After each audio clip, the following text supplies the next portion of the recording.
glória ao teu nome. Só o Senhor é digno de receber o louvor e a glória. Porque só o Senhor é Deus no céu. Só o Senhor é Deus na terra. E só o Senhor merece que homens e anjos te adorem. Pai eterno, os teus filhos estão aqui para te adorarem. Este é um culto de adoração ao teu nome. Derrama o teu Espírito sobre nós. Que fale o Espírito Santo ao nosso coração. Que fale o Espírito Santo à nossa mente. Que o Espírito Santo nos transforme, nos santifique. Que se cumpra o teu sonho de ter nessa terra uma família de santos, santos filhos teus, que glorificam o teu nome. Pai eterno, suplicamos que em nome de Jesus, aqueles que estão enfermos sejam curados para a tua glória. Que em nome de Jesus, os que estão lutando com pecados, sejam libertados pelo poder e pelo nome de Jesus. Querido Pai, que neste momento, nesta hora, o Espírito Santo se movimente aqui entre nós, mexendo com a nossa vida, mexendo com os nossos conceitos, mexendo com os nossos pecados, mexendo com os nossos preconceitos, para que tudo seja mudado, Pai. O Espírito Santo faça essa mudança, e que aqui seja um momento de glória e de exaltação do teu nome. Em nome de Jesus pedimos. Amém, Senhor. Amém. O Espírito Santo me impressionou ontem à tarde para que pregasse esse sermão. Esse é um sermão que se prega raramente. Sexo, bênção ou maldição? Mas por que, pastor? Não sei. Pergunto para Jesus. Foi isso que o Espírito Santo me impressionou ontem à tarde. Depois de ter outro sermão para pregar hoje, Deus falou, não, você não vai pregar aquele, vai pregar esse. Então vamos pregar esse sermão, encomendado por Deus para a nossa igreja. Uma vez Billy Graham foi convidado para falar num congresso de hippies, na praia de Miami. Eles estavam causando problemas sociais para a prefeitura de Miami. E o prefeito de Miami soube que Billy Graham estava na cidade. Tinha chegado na cidade de Miami. E o prefeito de Miami foi então visitar Billy Graham, explicou o problema. E perguntou se ele estaria disposto a ir, assim de última hora, sem estar no programa, a ir até a esse congresso de hippies na praia e falar com eles. Billy Graham aceitou o convite. E ao chegar ao congresso foi recebido com muitos aplausos. Logo arrumaram ali um caixão de madeira para que ele pudesse subir e usasse como plataforma. E ali mesmo, naquele caixão, ele começou a falar com os hippies. Havia um silêncio absoluto. E Billy Graham começou a sua mensagem fazendo uma pergunta. Em que vocês creem? E um grito quase uníssono veio em resposta. Nós cremos no sexo. Disse Billy Graham, eu também creio no sexo. Mas é só nisso que vocês creem? E quando o sexo acabar, em que vocês vão crer? Disse Billy Graham, eu creio no sexo, mas também eu creio no universo, porque o universo é uma realidade. Eu também creio na Terra, porque o planeta Terra é uma realidade. E eu creio também em mim mesmo, porque eu sou uma realidade palpável. E porque eu creio no universo, porque eu creio na Terra, porque eu creio em mim mesmo. Essas três realidades me levam a crer em uma outra realidade, que é Deus. Que é Deus. A realidade de Deus. Em que nós cremos? Sabem que muitos cristãos vivem a filosofia dos hippies? Só creem no sexo. mas são cristãos. Só pensam no sexo. Como dizem no Brasil, só pensam naquilo. Gastam todo o dinheiro e todo o tempo com sexo, ou com revistas, ou com programas, ou com filmes, ou com mulheres. Enfim, haja dinheiro. O sexo, assim como o dinheiro, pode ser uma bênção, e foram planejados por Deus para serem uma bênção. Mas quando nos tornamos escravos do sexo ou do dinheiro, quando o sexo e o dinheiro se tornam senhores da nossa vida, então são maldições. Nós lemos que nos dias de Noé, abra sua Bíblia em Mateus capítulo 24 e os versos 36 a 39. Nós sabemos que nos dias de Noé existia muita violência, muita glutonaria, muitos abusos e muita poligamia. Em Mateus capítulo 24 e os versos 36 a 39 nós lemos: porém, daquele dia e hora, ninguém sabe, nem os anjos do céu, nem o Filho, mas unicamente meu Pai. Jesus estava falando da sua volta, da segunda vinda de Jesus ao planeta Terra. Ele não sabia o dia e a hora, nem os anjos. E nesse contexto da segunda vinda de Jesus, como estaria o mundo durante esse período da segunda vinda de Jesus, que é o nosso tempo? São os nossos dias. Por isso esse é um assunto muito atual. Falando dos dias da volta de Jesus, ele disse o quê? Verso 37 em diante. Como foi nos dias de Noé, assim será também a vinda do Filho do Homem.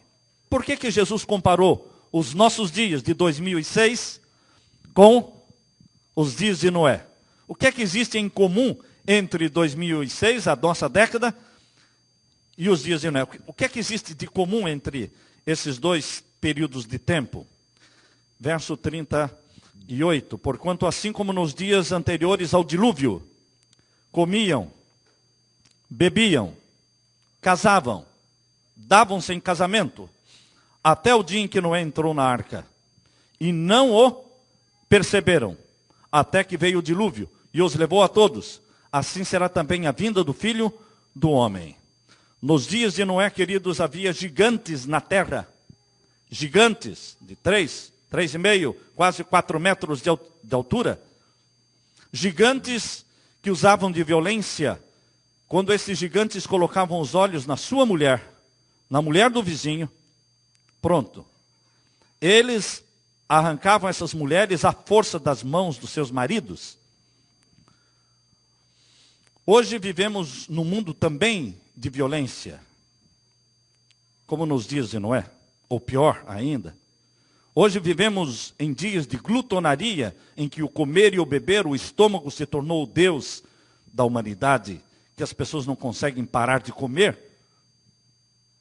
Precisam cortar o estômago, arrancar a metade do estômago para poder conseguir comer menos, mas daqui a pouco as pessoas estão comendo da mesma forma como comiam antes, e agora não tem como arrancar a outra metade do estômago, porque só tem a metade.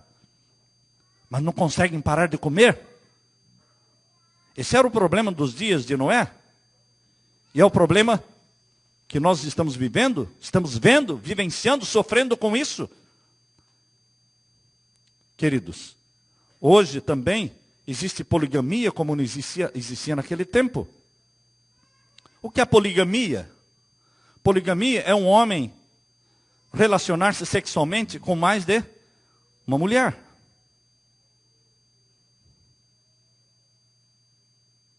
Queridos, poligamia não é um homem se casar com 2, 3, 4, 5, 10.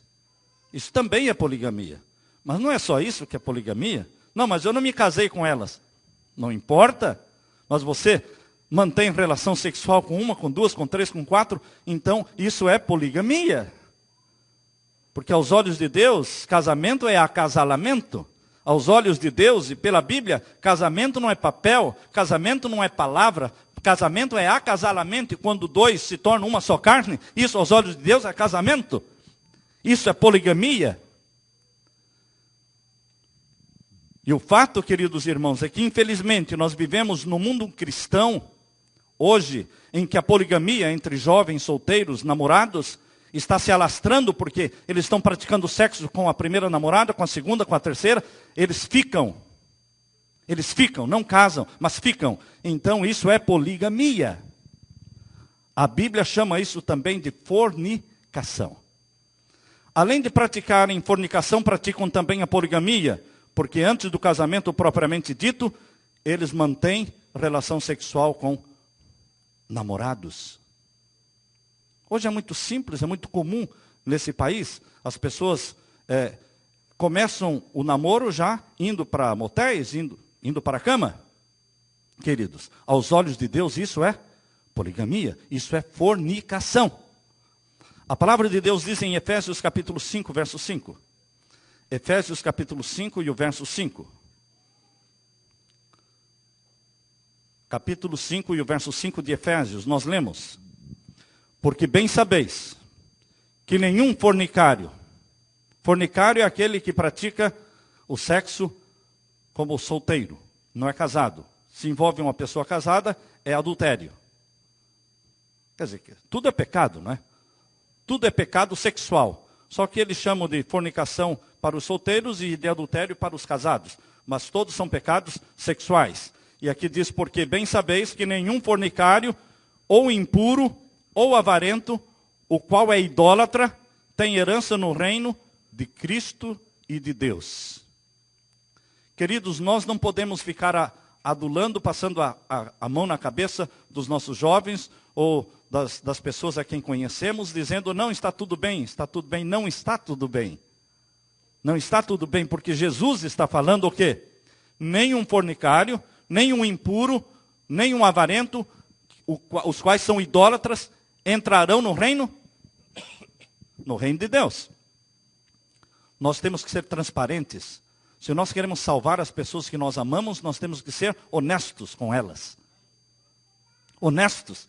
Porque assim elas se acordam. E assim elas poderão se arrepender. Elas poderão se convencer do pecado. Porque quando todo mundo faz, e todo mundo faz, dá a ideia de que não é mais errado.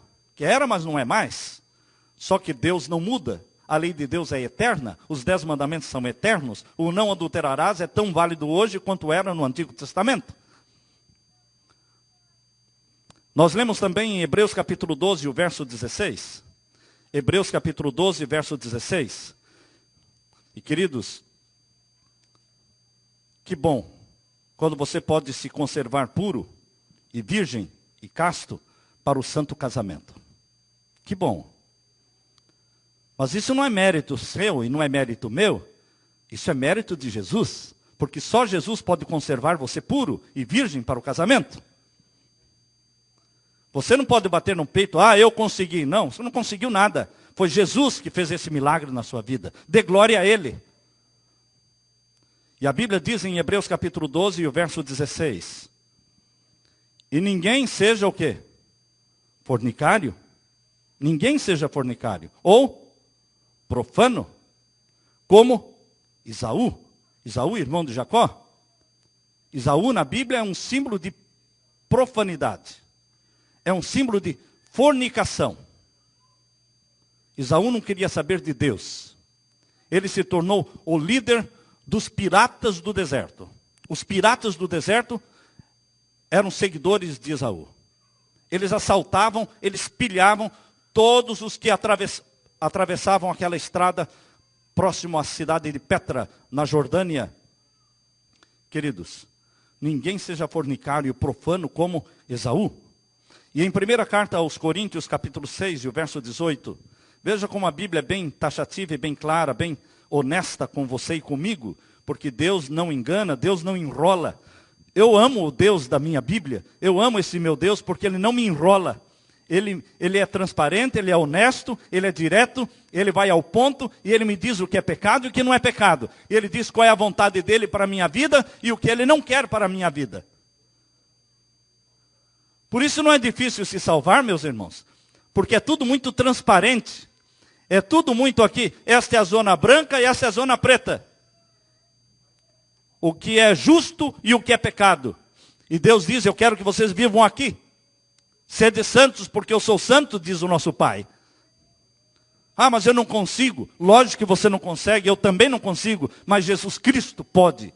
O Espírito Santo pode fazer de você e de mim homens e mulheres vitoriosos em Jesus. Não resolve o problema cruzarmos os braços e ficarmos falando, eu não consigo, eu não posso, eu sou fraco. Lógico, isso todos nós somos. Mas quando nós agarramos nas mãos de Jesus e o Espírito Santo vem habitar e morar em mim, em você, então paramos com essa ladainha, eu não posso, eu não consigo, eu sou isso. Não, porque agora nós falamos, eu posso naquele que me fortalece. Em Cristo Jesus serei vencedor. Em Cristo Jesus serei mais do que vencedor.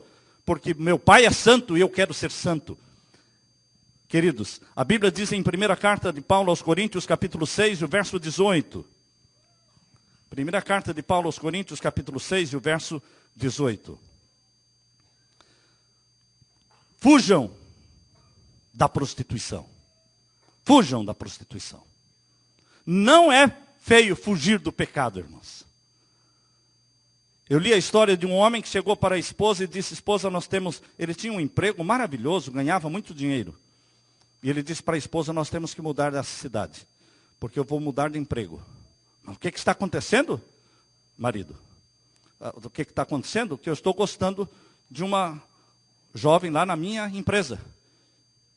Eu estou sendo atraído por ela e eu não quero perder a minha família, eu não quero perder você, os meus filhos, e está difícil, então, antes que o negócio fique mais difícil, então eu vou pedir demissão e nós vamos embora daqui. Se você concorda, nós vamos para uma outra cidade, nós vamos ganhar talvez menos da metade do salário que eu ganho aqui, mas eu quero salvar a minha família. Você concorda? O que a esposa prudente e sábia disse? É lógico que eu concordo, vou com você. Pediu demissão do trabalho e foi para um outro lugar, irmãos. Não é feio, irmãos, fugir do pecado. Não tenha vergonha de fugir do pecado. A Bíblia diz, fuja da prostituição. Ah, o que vão falar de mim se eu fugir? Vão falar que você é um filho de Deus. José fugiu do pecado.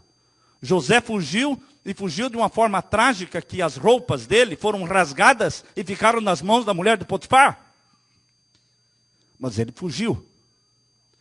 Com o pecado nós não podemos ficar conversando com ele. Ah, vamos conversar, eu vou explicar para você por que eu não posso fazer isso. Vai explicar?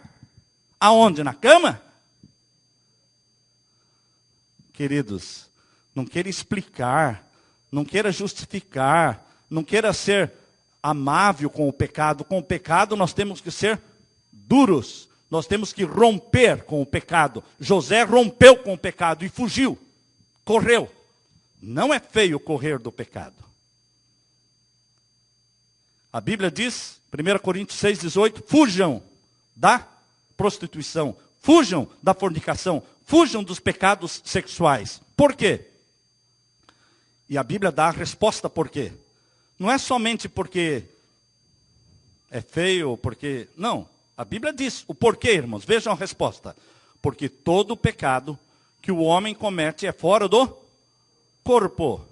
Mas o que se prostitui, peca contra o seu próprio corpo. Você pega esse corpo, que é o templo do Espírito Santo, e faz desse corpo, que é o templo do Espírito Santo, uma só carne com a prostituição, que é Satanás. E não pode haver essa junção, irmãos. Não pode haver. Muitos pensam que o pecado sexual seja tão pecado quanto todos os outros pecados. Eles dizem, todo mundo peca. Todo pecado é igual. Toda pessoa que pensa assim, é mais fácil ela pecar sexualmente. Porque ela acha que o pecado sexual é como todos os pecados. É como o pecado da mentira, que você fez uma mentirinha lá, depois se arrependeu. Não, o pecado sexual é igual. Muitos pensam que comprar ir num restaurante sábado, em vez de fazer a comida na sexta-feira, vai no restaurante sábado, tá? Sim, mas eu peço perdão. E o pecado sexual é a mesma coisa. Eu faço, depois peço perdão. Não é a mesma coisa, irmãos. Não é. Porque na palavra de Deus diz que quem mentia tinha que confessar o seu pecado, mas não era pena de morte.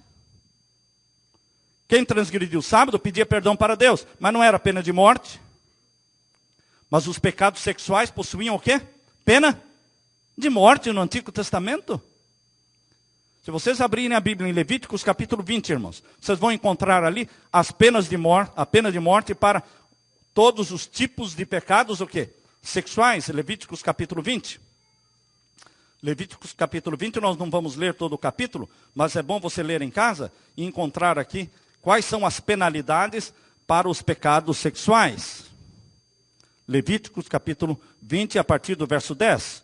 Também, todo homem que adulterar com a mulher de outro, havendo adulterado com a mulher do seu próximo, certamente morrerá, e o adúltero e a adúltera também. E o homem que se deitar com a mulher do seu pai, também morrerá. E o verso 12, semelhantemente, quando um homem se deitar com a sua nora, ambos morrerão. E o verso 13, quando um homem se deitar com outro homem, olha aí, irmãos. Hoje o mundo está de uma tal forma que muitos estados americanos e países, outros países, estão legalmente, o quê? Oficializando o casamento de homem com homem, mulher com mulher. Então não existe mais Bíblia, então não existe mais um padrão divino para o comportamento humano. Existe. Existe. Será que não existe um assim, diz o Senhor? Existe. E por quê? Governos e nações tomam decisões contrárias. Porque o mundo, irmãos, não segue a Jesus. O caminho estreito é o caminho da salvação.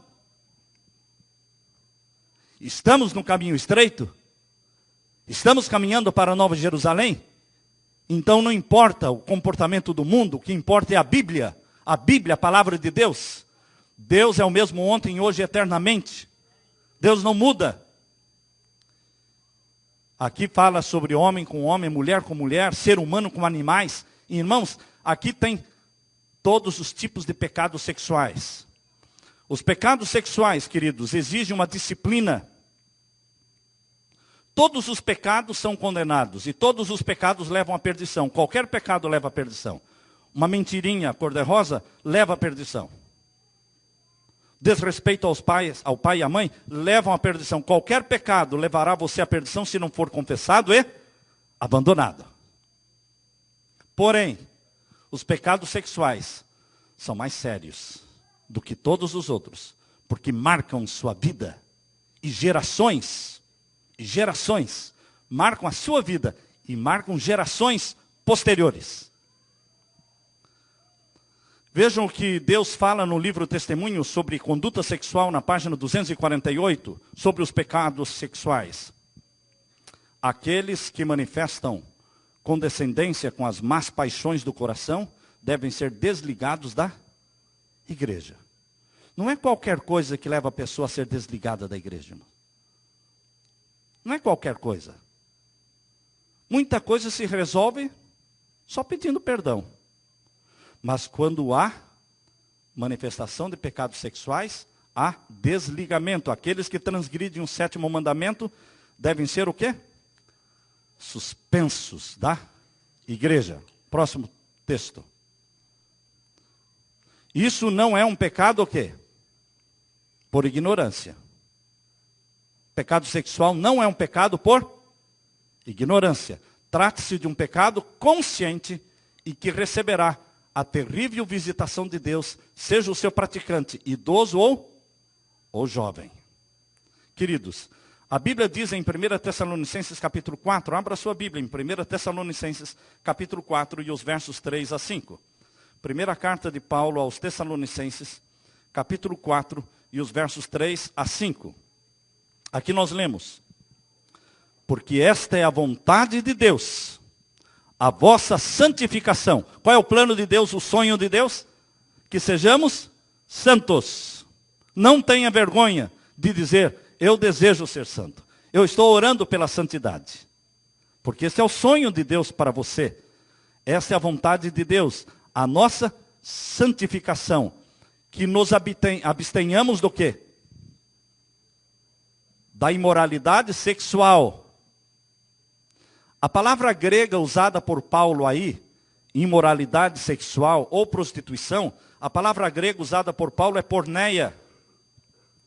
Porneia. Lembra você alguma coisa a palavra porneia?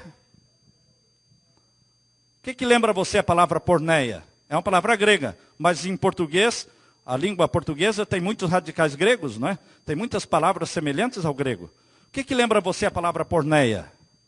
Hein? Pornografia. Isso mesmo. Imoralidade sexual, traduzido do grego porneia, se aplica a qualquer e toda espécie de imoralidade sexual. Qualquer. Seja pornografia, por revistas, seja sexo virtual, pela internet, seja masturbação, seja homossexualismo, seja fornicação no namoro, seja adultério, seja sexo anal, sexo oral, todos os abusos sexuais, todas as aberrações sexuais, todo o desvirtuamento do sexo entra dentro dessa classificação de porneia, de imoralidades sexuais. Fora do casamento e dentro do casamento, porque muitos pensam que o casamento é uma licença para praticar tanto quanto querem e do jeito que querem. E não é, irmãos. E não é. O casamento não é um certificado de um atestado que você pode abusar, que você pode ser intemperante. Não. Deus tem normas e tem leis e tem maneiras abençoadas dentro do casamento e tem outras que ele detesta, que ele desaprova. Você pode pecar fora ou dentro do casamento. A santificação é para o solteiro e a santificação também é para o casado. Porque o sexo é santo, o sexo é sagrado. Jesus diz que um marido ou uma esposa não podem se separar por nenhum motivo, a menos que seja, ele abre uma exceção, irmãos. Em Mateus capítulo 19, versos 3 a 9. Abra sua Bíblia, Mateus capítulo 19. A Bíblia fala, é Deus falando. Assim diz o Senhor. E quando o Senhor fala, nós calamos. Como é que vamos ficar discutindo com Deus? Eu acho que não é. Eu penso diferente. Quem somos nós para pensarmos? Deus, o nosso Pai. Se nós somos filhos de Deus, Ele é o nosso Pai, então Ele que pensa por nós. Ele que nos diz onde ir, onde não ir. Quais são os padrões de conduta? Quais são os padrões de conduta para os filhos de Deus? A palavra de Deus. Em Mateus capítulo 19, versos 3 a 9, nós lemos: Então chegaram ao pé dele os fariseus, tentando, dizendo, é lícito ao homem repudiar a sua mulher por qualquer motivo? Ficou velha, tchau. Alcançou 50 anos, troca por 2 de 25. Não é? Hoje está assim, irmãos. Por isso que a Bíblia diz, não seja desleal para com a mulher da tua mocidade. Porque a mulher envelhece mais rápido do que o homem. Mas é um crime, é uma injustiça, você que ajudou a envelhecer essa mulher. Porque quando o homem ama e cuida bem da esposa, ela se rejuvenesce. Eu fico feliz, não é? Quando alguém elogia a minha esposa. Quando nós chegamos agora em Manaus, eles disseram, uau, mas a Leila está mais nova do que era antes? Não é? Pelo que não falaram isso de mim, né? Porque... Mas eu fiquei feliz, porque se a esposa está rejuvenescida, está tendo boa saúde, é porque ela está sendo amada, é porque ela está sendo cuidada. Agora, se você não cuida daquilo que é seu, se estraga. Aí você vai querer trocar por 2 de 25. Não, irmãos. A Bíblia diz, não seja desleal para com a mulher da tua mocidade. Mas o texto que nós vamos ler está aqui em Mateus capítulo 19, verso 3 e 4, agora o verso 4. Ele, porém, respondendo, disse-lhes, não tendes lido que aquele que os fez no princípio, macho e fêmea os fez, louvado seja Deus. Deus só fez macho e fêmea, irmãos. Não tem gay, não tem homossexual, irmão. Não tem um terceiro sexo, irmão. Não. É homem másculo e mulher feminina. E mulher máscula é pecado. E homem efeminado é pecado. Deus quer que os homens sejam másculos. E Deus quer que as mulheres sejam femininas, dóceis. Esse é o plano de Deus. Mas Satanás quer inverter tudo. Você olha assim, você não sabe se é homem ou se é mulher.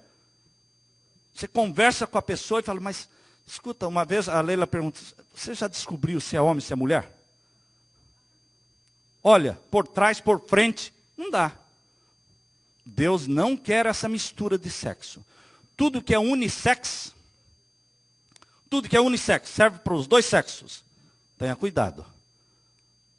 Porque é uma mistura e Deus quer diferenciação no corte do cabelo, diferenciação na roupa que veste, diferenciação na maneira de andar, na maneira de sentar, nos gestos. Tudo tem um jeito de ser de mulher e tudo tem um jeito de ser de homem. Por isso você, papai, vê o seu filho crescendo, você sabe se ele tem jeito de homem ou de mulher.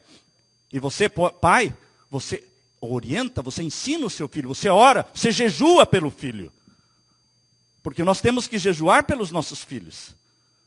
Porque pode ser que os nossos filhos tenham tendências, eles são pecadores também, todos nós somos pecadores. E Satanás trabalha com os nossos filhos também. Queridos, nós temos que orar, nós temos que jejuar pelos nossos filhos. Se nós não fizermos isso, quem vai fazer? E aqui diz o verso 5. E disse, portanto, deixará o homem, pai e mãe. É para deixar mesmo, não é? E se unirá à sua mulher. E serão os dois uma só carne. Assim não são mais dois, mas uma só carne. Pensam igual, comungam as mesmas ideias, têm os mesmos sonhos. Portanto, o que Deus ajuntou não separe o homem. Disseram-lhe eles, então por que mandou Moisés dar-lhe carta de divórcio e repudiá-la? Disse Jesus, Moisés, por causa da dureza dos vossos corações, vos permitiu repudiar vossas mulheres. Mas ao princípio, ou seja, quando Deus criou, não era assim. Eu vos digo, palavras de Jesus, hein? Eu vos digo, porém, que qualquer que se separar da sua esposa, da sua mulher, não sendo por causa de prostituição, não sendo por causa do porneia, não sendo por causa do adultério, não sendo por causa de pecados sexuais. O que acontece se você se separa e não é por causa de prostituição, não é por causa de adultério? O que diz Jesus? E casar com outra comete adultério. Vejam, o pecado sexual, ele é tão sério que foi o único que Jesus disse que invalida, que cancela um voto matrimonial. Um contrato de casamento. Ele pode ser quebrado unicamente de duas formas. Ou a morte, ou o adultério. Mas o adultério não é somente adultério com pecados sexuais. Entra a questão da masturbação aí. Ah, pastor, meu marido não tem outra mulher, mas ele faz sexo consigo mesmo. Isso é o quê? Pecado sexual.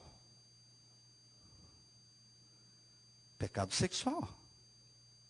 Queridos, nós temos a palavra de Jesus dizendo que pecados sexuais não é tão simples, irmãos. Você comete um deslize ali, bate no ombrinho, tá? Escuta, eu pisei no seu pé aí e tal, eu xinguei você, eu estava bravo e tal. Tudo bem. Mas pecados sexuais não é depois dar um tapinha no ombro. Isso marca a sua vida. Pecados sexuais criam fantasmas na sua mente que você nunca mais tira. E quando você vai se relacionar com sua esposa, lá vem na sua mente as imagens de outro. E sempre, sempre, sempre. Jesus quer nos libertar.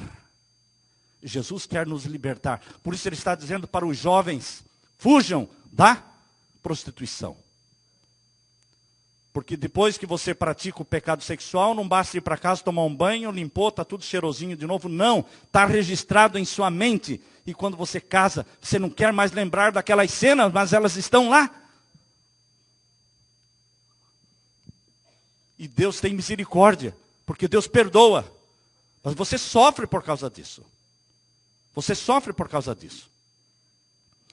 E Jesus disse então, irmãos, Billy Graham disse aos hippies que ele também cria no sexo, pois nem ele, nem os hippies estariam ali se não fosse o quê? A sexualidade dada por Deus.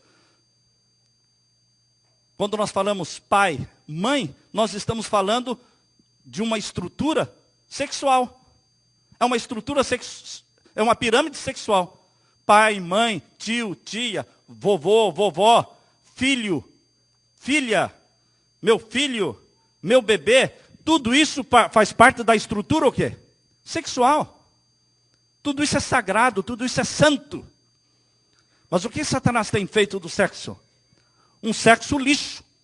Satanás tem jogado num lixo o que Deus criou de lindo, de belo. Aliás, Satanás faz tudo. Tudo que Deus criou de belo e de lindo, ele joga no lixo, na sarjeta. Mas, queridos, nós amamos a Jesus, nós somos filhos de Deus. Nós não vamos trabalhar para o reino das trevas. Nós vamos trabalhar para construir e propagar o reino da luz do nosso Senhor Jesus. Não vamos usar nosso tempo, nosso dinheiro, nosso esforço, nosso corpo para promover o reino de Satanás. Não. Não, de maneira alguma. Nós vamos pedir perdão ao nosso querido Jesus. E vamos pedir o poder do Espírito Santo para sermos promotores, disseminadores da luz do nosso Senhor Jesus nesse mundo. Queridos, Billy Graham, partindo do sexo, passou a falar para os hippies sobre o Criador do sexo, que é o nosso Pai Celestial. Deus não somente deu o sexo, Ele deu também uma mente racional para você e para mim. O poder da escolha Deus nos deu. E mais ainda, Ele nos deu Jesus Cristo para perdão dos nossos pecados. Mais ainda, Ele nos deu o Espírito Santo, que não fica fora, Ele vive dentro de nós. O Espírito Santo, Ele não vive fora, Ele vive dentro de nós, Ele habita em nós. Ele imprime em você um caráter santo, Ele imprime em você uma mente santa, desejos santos, ao passo que você pode olhar para uma mulher com os olhos com que Jesus olhava. É possível você olhar para um homem, para uma mulher, com os olhos que Jesus olhava, quando o Espírito Santo dá para você a mente de Jesus? Deus tomou providências para que exista na terra uma família de santos filhos de Deus, que não vivem para si mesmos, mas para Deus. Como exemplo, existe um Jesus que viveu para a glória de Deus. Como exemplo, existia um João Batista, solteiro, nunca casou, que viveu para a glória de Deus. Como exemplo, existia um Daniel, solteiro, nunca casou, que viveu para a glória de Deus. Como exemplo, existe um José, que casou, mas quando jovem, disse não para o pecado, e fugiu do pecado. Todos eles quiseram e alcançaram a libertação dos pecados sexuais. Não precisamos viver escravos das paixões. Não precisamos viver como escravos. Ah, não consigo, eu sou fraco. Ah, esse é o meu problema, essa é a minha fraqueza. Sim, mas lança a mão da força. A fortaleza é Jesus, a rocha é Jesus. Queridos, não precisamos viver como escravos das paixões, escravos dos vícios, porque João capítulo 8, verso 32 diz: conhecereis a verdade, e a verdade vos libertará. Essa verdade tem um nome que é Jesus. Ela liberta mesmo. Liberta de qualquer pecado. Liberta de qualquer vício, de qualquer droga, de qualquer tendência. Queridos, quando jovem, o presidente Abraham Lincoln, quando jovem. Agora veja a diferença desse homem e de outros presidentes que você conhece nesse país. Abraham Lincoln estava num grupo de rapazes, e a disputa ali no grupo de rapazes era quem conseguisse levantar o barril de vinho alcoólico, vinho fermentado, né? Quem conseguisse levantar aquele barril de vinho até a altura da cabeça, podia beber à vontade do barril, quanto quisesse. E vários tentaram, ninguém conseguia. E Abraham Lincoln, magro como era, mas alto, né? Ele conseguiu levantar o barril até a altura da cabeça. Foi aplaudido, e aí todos disseram: agora sim, agora você pode beber à vontade. Qual foi a resposta de Abraham Lincoln? Eu tive força para levantar o barril de vinho até a altura da minha cabeça. Porém, eu tenho mais força ainda para não beber dele. Força moral. O Espírito Santo dá força moral. Existe força moral? Existe. Força moral é aquela força que Jesus dá através do Espírito Santo para você dizer não para o pecado, para você colocar limites. Essa mãozinha boba? Não, para aí. Essa mão boba Você diz não, não tem vergonha de dizer não. E se a pessoa insiste, você rompe. Rompe. Porque você não pode entreter amizade ou namoro com alguém que não respeita, que tenta a sua sedução. Como você quer casar com uma pessoa que não teve escrúpulos em seduzir você, sabendo que isso iria atrapalhar a sua vida o resto da vida? Ia manchar a sua mente? Ia trazer um senso de culpa para o resto da sua vida? Não, irmãos. Quem ama, respeita. Quem ama não pede provas de amor. Provas de amor é o respeito. Queridos, em Jesus temos força moral para vivermos como filhos de Deus e dizer não aos convites tentadores na televisão, na internet, na rua e mesmo dentro da igreja. Infelizmente, irmãos, a igreja é o lugar onde a pessoa está mais exposta ao adultério. Sabiam disso? Infelizmente. As pesquisas mostram. A minha tese doutoral foi sobre o pecado sexual no ministério. O pecado sexual entre pastores e padres. E nas pesquisas ficou provado de que a igreja, as pessoas estão desarmadas. Vêm aqui para adorar a Jesus. Ninguém está pensando. E quando nós estamos desarmados, o perigo é sermos atingidos. Porque você está com a guarda baixa. Por isso, queridos, mesmo dentro da igreja, Satanás tenta você. Nós deveremos estar alertas, fora e dentro da igreja. Fugindo da prostituição. Vamos ter agora uma reunião de jovens da igreja. Para quê? Pense no para quê. O que vão fazer? Mas são todos da igreja. Nós deveríamos pensar no para quê. O que vamos fazer? O que vamos fazer com a palavra de Deus? Com o sermão do sábado de manhã? Deus capacitou o homem e capacitou a mulher com algo que só o Criador possui. Criar novas vidas.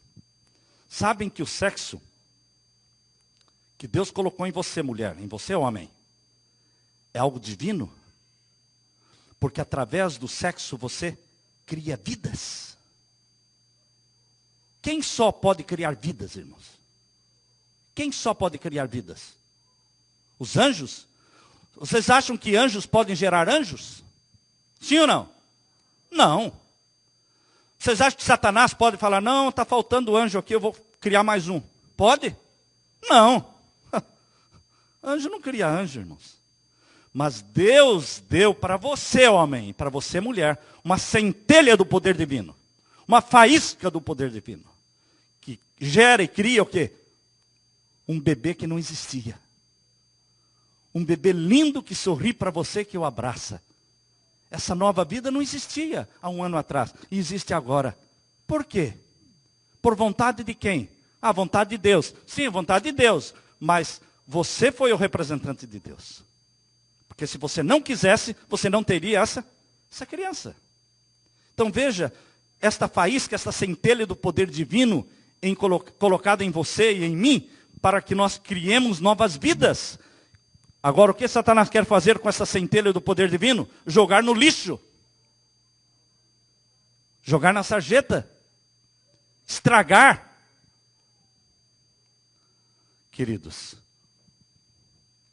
aos olhos de Deus, o casamento é sexo. É consumado no sexo. Se nós realizarmos um casamento aqui na igreja, e já foi feito o casamento civil, e agora fazemos na igreja, e damos a bênção, eu e o casal de noivo saem pombinhos ali na porta da igreja, bonito, tal, pega o carro ali na esquina bate o carro, e o noivo morreu. Infelizmente, eles estão casados ou não estão casados, irmãos? Não estão casados. Não houve o quê? Não se tornaram uma só carne. Quando não se torna uma só carne, existiu papel, existiu bastante coisa, e festa, e luzes, e flores, Mas na realidade não houve o quê? Casamento. Porque não houve uma só carne. Por isso, meu irmão, cuide com quem você está se tornando uma só carne.